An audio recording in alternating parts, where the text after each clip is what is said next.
रात का वक्त था, आसमान पर काले बादल छाए हुए थे और मूसलाधार बारिश पूरे शहर को भिगो रही थी। सड़कें तकरीबन सुनसान थीं। एक पुराने से मोहल्ले की तंग गली में आयत हाथ में दवाई का पर्चा पकड़े तेजी से चल रही थी।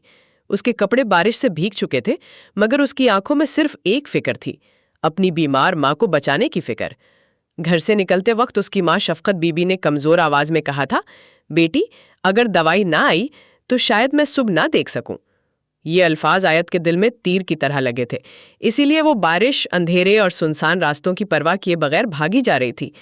अचानक सड़क पार करते हुए एक तेज रफ्तार लग्जरी गाड़ी उसके बहुत करीब आकर जोर से ब्रेक लगाती है। टायरों की चीखती आवाज पूरे माहौल में गूंज उठती है। आयत खौफ से आंखें बंद कर लेती है और उसके हाथ से दवाई का पर्चा पानी में गिर जाता है।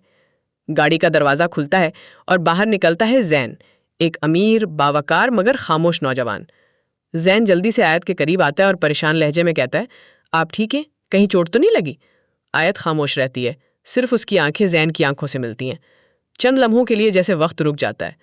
बारिश की बूंदें दोनों के चेहरों पर गिर रही थी, मगर इन दोनों को जैसे कुछ सुनाई ही नहीं दे रहा था।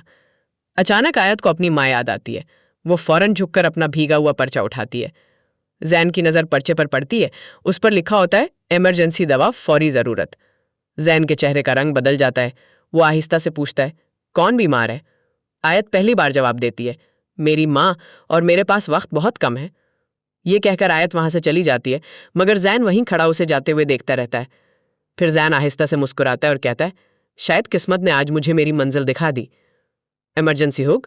जैसे ही जैन गाड़ी में बैठता है, उसका फोन बजता है और दूसरी तरफ से आवाज आती है, सर, जिस लड़की को आप देख रहे थे वो आम लड़की नहीं है। उम्मीद है आपको कहानी पसंद